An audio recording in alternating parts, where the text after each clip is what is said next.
আসসালামু আলাইকুম everyone, welcome back to my channel ours time. আশা করি আপনারা সবাই ভালো আছেন। আলহামদুলিল্লাহ আমিও ভালো আছি। আজকে নিয়ে এসেছি একটি সুজি বড়ার রেসিপি নিয়ে। আর এটা বাসায় বানানো খুবই সহজ এবং যে কোনো সময় আপনি চাইলে আপনার গেস্টকে বসিয়ে এই রেসিপিটা বানিয়ে দিতে পারেন। তো চলুন কিভাবে বানিয়েছি আপনাদের সঙ্গে শেয়ার করি। এখানে আমি 1 কাপ পরিমাণ পোলাওয়ের চাল সুজি করে নিয়ে এর ভিতরে আমি 1.5 কাপ পরিমাণ দুধ দিয়েছি একটি ডিম এবং 1 চামচ পরিমাণ দিয়েছি চিনি বড় চামচের, আর সামান্য একটু লবণ দিয়ে এটাকে আমি খুব সুন্দর করে মাখিয়ে আধা ঘন্টা রেস্টে রেখে দিয়েছিলাম।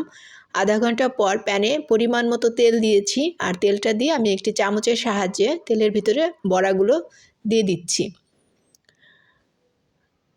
আর বড়াগুলো যখন তেলের ভিতরে আমি দিয়ে দিচ্ছি তখন চুলার আঁচটা একদম লো ফ্লেমে ছিল। খুব হাই হিটে ভাজলে ভিতর থেকে কাঁচা থেকে যাবে। আমি একটু সময় নিয়ে এটাকে ভেজে নিচ্ছি। দেখতেই পাচ্ছেন প্রথম ধাপে বড়াগুলো আমার ভাজা কমপ্লিট হয়ে গিয়েছে, একদম মুচমুচে করে আমি এটাকে ভেজে তুলে নিচ্ছি। আর বাকি যে কিছু ছিল সেটা আমি এখন দ্বিতীয় ধাপে ভেজে নিচ্ছি।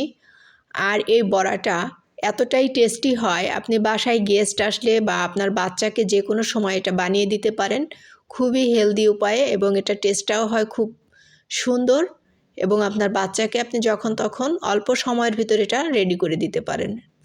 বাচ্চা ছাড়াও ফ্যামিলিতে যে কোনো সময় আপনি চায়ের সঙ্গে এটা সার্ভ করতে পারেন, এবং খুব ইজিতে এত সুন্দর একটি রেসিপি তৈরি করা যায়, যার জন্য আপনাদের সঙ্গে শেয়ার করলাম। আর অল্প সময় তৈরি করা যায় বলে যে এটি খুব টেস্ট হয় না সেটা কিন্তু না, এটা হয় দারুণ টেস্টি।